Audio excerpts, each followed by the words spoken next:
ஐயா வணக்கம். விஜய் தளபதி, இளைய தளபதியே வணக்கம். நாங்கள் என்ன சொல்கிற கருத்து தெரியுமா? இங்கே தேனி மாவட்டத்தில் வந்து பெண்கள் அனைத்துமே என்ன சொல்கிறாங்க தெரியுமா? பெண்களுக்கு பாதுகாப்பு உரிமை சட்டம், அந்த சட்டத்தை போடுங்க. இந்த 2500 தாய்மாமன் இதெல்லாம் யாரும் கேட்க கிடையாது. ஓசி பசங்க தேவையில்லை. வந்து பெண்களை வந்து பாதுகாப்பு முறைக்கு கொண்டு வாங்க ஐயா. இதையா எங்களோட கோரிக்கை. என்ன தெரியுமா? நீங்கள் பணம் கொடுத்ததே நாங்கள் பிழைக்கணும். இன்னைக்கு பணம் வரும், நாளைக்கு போகும், அது தேவையில்லை. மனிதனை வந்து பெண்களை வந்து பாதுகாப்பு முறைக்கு கொண்டு போங்க. என்ன, இதுதான் முக்கியமான முற்றுப்புள்ளியம். அடுத்து என்ன தெரியுமா?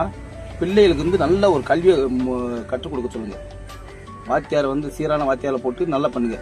இந்த போதைப் பொருட்கள், பிராந்தி, இது அனைத்து பொருளுமே முற்றிலும் ஒழிக்க செய்யுங்க. அது ஒழிச்சிட்டாலே தமிழ்நாடு முன்னெடுத்து வர வல்லரசு நாடாயிரும். நீங்கள் ஆட்சி முடிக்க முடியும்.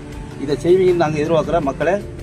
நாங்கள் தேனி பாலார்வட்டி நடிப்பு அரைக்க, தேனி நடிப்பு அரைக்க ரெட் பவர் ஸ்டார். இதை மட்டும் நீங்கள் பண்ணிட்டீங்க. அடுத்து எலெக்ஷன் ஃபுல்லாக வருஷம் முழுவதும் நீங்கள் தான் வருவீங்க. சேலஞ்ச், இளைய தளபதி வாழ்க. சைலண்ட்.